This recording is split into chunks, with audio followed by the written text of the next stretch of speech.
Olá, bem-vindos ao Ecos da Presença. Meu nome é Maurilene Bacelar, eu sou psiquiatra e sou uma filha amada de Deus. Estou aqui para falar um pouco de psiquiatria, de saúde mental e também da prática da fé cristã. O tema que eu quero trazer hoje para a gente discutir é a formação do self, da nossa identidade, de como eu me vejo no mundo. O que é a formação do self para a psiquiatria? É exatamente isso. Quais são as percepções que eu tenho sobre quem eu realmente sou? Por que eu existo? Como os outros me veem? Como eu lido com isso, com que os outros me veem e com o meu propósito de vida, a razão da minha existência, quem sou eu? E essa pergunta, a maioria das pessoas vive sem se perguntar ela, né? Todo mundo constrói ela, constrói sua identidade, quem você é, como se vê no mundo. Mas muita gente não se pergunta isso com a consciência. Mas o bebezinho, desde pequeno, ele vem construindo essa ideia de quem ele é. Então tudo começa na relação com a mãe, né? Interpretando o que ele sente, quais são as sensações, fazendo o manhês para ele se sentir amado, e o bebê vai construindo a noção de que ele é importante na hora que todo mundo olha e todo mundo se une para cuidar daquele bebê. Depois vem a introdução nos relacionamentos das outras pessoas que não são a mãe, entra o pai na relação, colocando às vezes um limite de separar o pai da mãe do filho, entrar como uma terceira pessoa naquela relação amorosa que é a família que se constitui ali, e toda a rede de apoio vai entrando, socializando os pares, as outras crianças. As nossas visões de nós mesmos tem muito a ver com como a mãe me via, como o pai me via, né? Como o pai me encorajava, como a mãe me acarinhava, ou pode ser o contrário também, como as outras pessoas que formavam redes de apoio me olhavam, me tratavam e faziam, e no momento posterior, como meus pares me viam, irmãos, que são as relações fraternas, primos, colegas da escola. Então, nesse primeiro momento da vida, todos esses olhares do outro sobre o meu eu, eles vão formar como é que eu olho o meu eu, baseado nas interações que eu tive com as outras pessoas. É importante a gente entender que o ser humano é relacional. O ser humano não é um ser que nasce sozinho, vive sozinho, se constrói sozinho. A gente se constrói nas relações. E dentro desse conceito de o quanto as relações são importantes para nós precisamos lembrar que somos a imagem e semelhança de Deus e que o nosso Deus também é relacional. Por isso que ele nos criou para ter filhos, ele nos criou para ter filhos que se relacionem com ele. Ele nos salvou não só para ir para o céu, um dia, ele nos salvou para que nós possamos ter acesso à presença dele aqui nessa terra, convivendo com ele, entendendo o melhor dele para nós, para nossa existência e para esse propósito na terra. Então, relacionar-se com Deus. E Deus, eu me relaciono com ele, como diz a Bíblia, a partir da natureza, a partir da palavra dele e a partir do Espírito Santo. Então, são as formas como a gente se relaciona com Deus, né? Pela palavra, pelo Espírito Santo e pela revelação dele na natureza. Então, de forma ampla, como que essa criança vai crescer se relacionando com Deus? Nós sabemos que muitos de nós, seres humanos, temos uma infância que não teve toda essa estrutura, que não teve, às vezes, pai ou mãe, que a relação fraterna com os pares não foi boa, não teve rede de apoio, né? Não teve ninguém trazendo noção de amparo, de que você é amado. Ou teve alguém, mas outros entraram, porque às vezes acontece isso mesmo. Eu conheci alguém que ensinava assim: o diabo, de um jeito ou de outro, ele sempre vai tentar ferir a sua identidade. Ele sempre vai tentar mostrar que você não é amado. Então, parece que a nossa identidade de filho amado, ela está todo o tempo em xeque por uma via ou por outra, né? De um jeito ou de outro, isso vai chegar na cabeça de qualquer um, que você não é amado, que a sua existência não faz sentido, porque fere o propósito para o qual Deus te criou, que é encontrar a tua identidade, o segredo da tua existência nele. Então é isso que a palavra de Deus tem para nós que Deus criou o homem à sua imagem e semelhança, que deu a ele o sopro de vida, que o amou tão profundamente que deu o seu único filho para novamente aliançar-nos a ele, para nos dar acesso direto à presença dele e nos fazer filhos amados de Deus, a partir do sacrifício de Jesus. E essa simbologia de filhos, porque ele quer relacionar com você, porque ele quer relacionar comigo, porque a nossa existência é importante, sim. Porém, tudo isso está na formação do self. Então, eu vou dar alguns exemplos aqui. Um muito claro é se alguém viveu abandono mesmo, foi abandonado por quem deveria cuidar, foi maltratado por quem deveria cuidar, claramente tem uma ferida de rejeição muito grande, onde esse self vai ficar muito comprometido e essa identidade humana vai ficar muito comprometida. Mas às vezes, por exemplo, você pode entender o amor como condicional. Por exemplo, eu só sou amado se eu sou bonzinho. Eu tenho que fazer tudo certo, senão eu não sou amado. Se eu errar, eu não tenho amor, eu não tenho amparo. Essas ideias que a criança pode entender, às vezes não é culpa dos pais, né? Às vezes os pais querem dar a melhor educação, uma educação correta, mas a ferida entra com o amor condicional. Eu tenho que fazer assim, senão eu não sou aceito, eu não sou amado. As situações são diversas, né? No momento que eu mais precisei, eu me senti desamparado. E a mente humana, a partir dos relacionamentos vividos, ela vai formando quem eu sou, porque eu existo o tempo todo, que eu pense ou que eu não pense nisso. Como é que está o seu self? Como é que está a sua identidade? Quem é você? Por que você existe? Por que você vive? Qual o propósito da sua existência? Que você pense ou não nisso, essas questões estão em você e elas vão se manifestar muitas vezes em ideação suicida, ou em eu acho que Deus não está me ouvindo, ou eu acho que Deus não ouve meu louvor, ou eu tô errado, então eu não posso orar porque eu pequei. Porque vem daquela ideia de se eu fizer o errado eu não vou ser amado, né? Vem dessa ideia, então se eu pequei eu não posso orar. Na Bíblia, nenhum lugar diz isso. Nenhum lugar diz que se você pecou, você não pode orar. Pelo contrário, a oração do publicano, ela é elogiada. Senhor, tem misericórdia de mim. Eu sei que eu errei. Ela é elogiada perante Jesus. A sinceridade na oração. Oração é relacionamento, né? Oração não é petições. Oração é relacionamento de peito aberto. Eu conheci um pastor que ele dizia assim, orar é entrar numa caverna escura e cheia de monstros. E ele dizia isso porque orar é expor para o teu Senhor como está o teu coração. Então, teu coração pode estar, inclusive, sem fé. Mas você vai declarar a palavra mesmo sem fé. Senhor, eu sei que você me ouve, porque a tua palavra diz que você me ouve. Né? Mesmo que no meu coração hoje eu tenha dúvida de que você me ouve. Mesmo que no meu coração eu tantas coisas, eu errei, eu invejei, eu me comparei, eu me sinto inferior, eu não consigo entender o teu propósito, quem você é em mim, mas eu estou aqui diante de você. Então a oração é uma prática muito importante para a gente se relacionar com Deus e entender seu propósito, assim como a adoração, né? Porque na adoração você olha menos para você e mais para Deus. Deus, eu olho para você e quando eu olho para você e digo como o Senhor é maravilhoso, como o Senhor é bom, eu contemplo o amor de Deus. Eu consigo ver e Deus ele está muito disposto a abrir nossos olhos, ele está disposto a se relacionar, a nos mostrar quem nós somos nele. Então, dependendo de como o self se forma, nós temos todos os transtornos relacionados à personalidade, porque a personalidade é tudo que eu faço baseado nos pensamentos que eu tenho sobre a vida, nos pensamentos que eu tenho sobre a existência. Então, eu tento agradar todo mundo. Eu tenho muito medo de rejeição e por isso eu me afasto. Ou, eu tenho muito medo de rejeição, então eu rejeito primeiro. Eu sou logo violento e porque o medo de rejeição é tão grande que eu quero muito me relaciono com muita força, com muita, talvez... grude, né?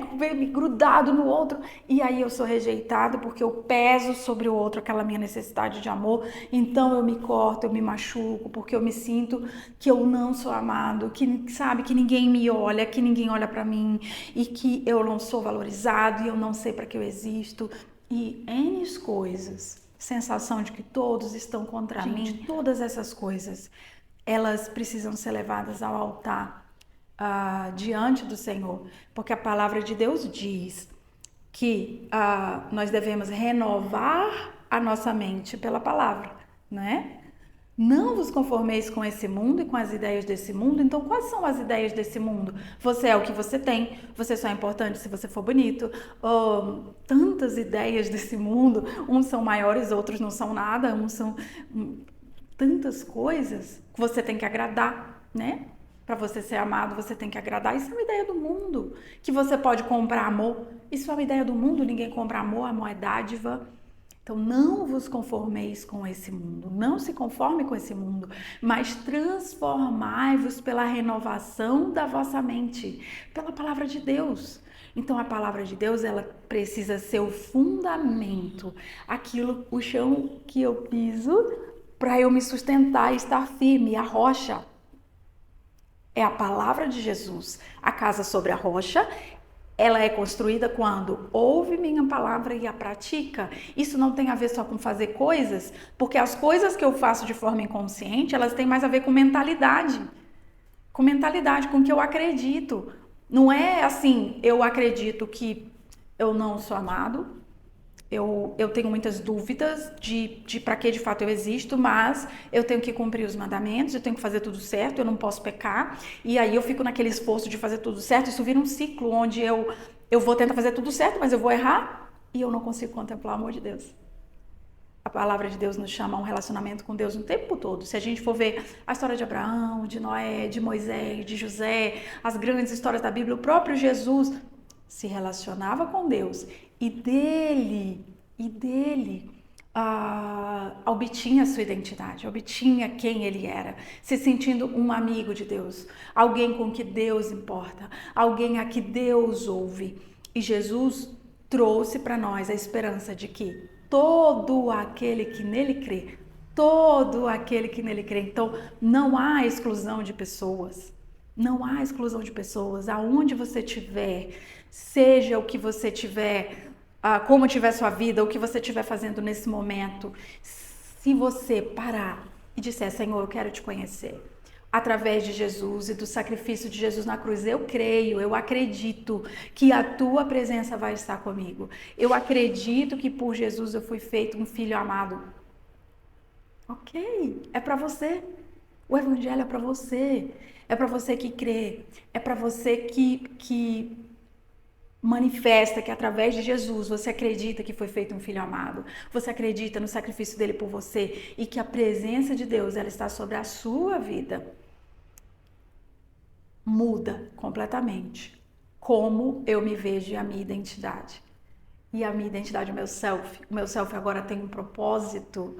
A formação da minha vida agora, ela vai em busca de cumprir a razão pela qual eu existo, na certeza de que eu sou amado. Aí tudo que eu faço é consequência disso. Tudo que eu faço é consequência de que eu sou amado. E não mais um medo de errar para não ser amado. Vê a diferença? Eu tento fazer tudo certo com medo de errar para não ser amado. Ou então, não, tá saindo naturalmente porque a minha vida tá cheia de tanto amor. Às vezes eu vou errar, mas eu tenho certeza de que eu sou perdoado. Eu tenho certeza que aquele que começou a boa obra, ele vai completar. Ele tá me transformando, ele tá fazendo. Me desculpa, eu errei aqui, mas eu sei que eu sou amado, sabe? É muito diferente, porque não se trata de não errar. Não se trata de não errar, se trata de entender o que Deus está fazendo em você. Nunca foi sobre nós, nem pelo que podemos fazer, não é isso que diz a canção? É tudo sobre Jesus, a sua obra redentora na cruz, a sua obra em nós, a obra do Espírito Santo em nós, um Deus que nos ama apaixonadamente e que toma para si filhos amados, para todo aquele que nele crê, que deseja que todos se salvem. Não se salvar, a gente precisa entender que não é né? Não é somente a vida eterna depois da morte. Se salvar também é antes, porque o que tem de inferno em vida, gente, o que tem de inferno em vida, inferno de dor, inferno de não se sentir amado, inferno de angústia, inferno de prisão, de drogas, de vícios, de dependência, de ideação suicida. O que tem de inferno que Deus quer te tirar dele? O propósito é te tirar, é onde tem a presença dele, não fica inferno. Aonde tem a presença de Deus não fica inferno, porque a presença dele é abundante. E Jesus veio para nos dar vida e vida em abundância, a partir do momento que nós olhamos para ele, o nosso self se forma. Resumindo o vídeo de hoje, nós falamos um pouco sobre a formação do nosso self, o que é isso, o que é self e o que ele tem a ver com a nossa personalidade e com transtornos relacionados à personalidade. São diversos os transtornos relacionados à personalidade, depois nós podemos especificar, mas como é que a palavra de Deus pode dar luz aos transtornos relacionados à personalidade? Como a palavra de Deus pode trazer cura pela palavra, curando a identidade? Porque um transtorno relacionado à personalidade, borderline, personalidade esquiva, personalidade narcisista e tantos outros, histriônico, paranoide. Se você já ouviu esses nomes, se você já recebeu um diagnóstico como esse, ou traços de personalidade. O que são traços? Tem traços que causam sofrimento, mas não fecham um transtorno. Então, eu não consigo dizer não, eu tento agradar todo mundo, eu sou muito perfeccionista, né? Então, eu vivo para o trabalho e não consigo me relacionar. Tem tantos traços de personalidade que causam sofrimento, eu guardo tudo calado, porque eu tenho tanto medo de expressar o que eu sinto e errar e magoar as pessoas e não ser aceito e ser rejeitado. Então, quais são os traços de personalidade ou qual o diagnóstico que você já recebeu? À luz da palavra de Deus, nós temos uma cura relacionando com Deus. Eu sou psicodramatista e no psicodrama, a Moreno identificou e pontuou muito isso. Nós somos seres relacionais. Os relacionamentos humanos, eles são em múltiplas esferas, então eles vão incluir a natureza, eles vão incluir a divindade e eles vão incluir uns aos outros. Muito de quem nós somos está na nossa matriz de identidade. O que é isso? Os primeiros relacionamentos vividos. Moreno identificou essas coisas e pontuou. E ele disse algo muito importante. Ele disse: nós adoecemos psiquicamente a partir dos relacionamentos. Então, nós adoecemos a partir dos relacionamentos. Mas nós somente podemos nos curar a partir dos relacionamentos. Então, não tem outra via melhor do que curar o cerne, o centro, o meu relacionamento com Deus, que é o vertical. Porque eu estando curada e sarada na minha identidade, eu vou estar pronta para me relacionar como filha amada de Deus, com outros filhos amados de Deus e com outras pessoas que eu contemplo pela fé, que eu vejo Deus nelas e que eu consigo dizer não, ou que eu consigo dar um basta em situações que não são boas, mas eu já não tenho medo de não ser amado, eu já não tenho medo, eu já não me ponho como subjugada perante o outro e também não me ponho como superior mais, porque nada é sobre mim. Então eu não preciso olhar para ninguém de cima, né, como se eu fosse mais. Eu posso olhar de igual para igual, porque foi Jesus na cruz e foi para todos, entende? Então isso é fenomenal na palavra de Deus. Isso é maravilhoso na cura dos transtornos relacionados à personalidade.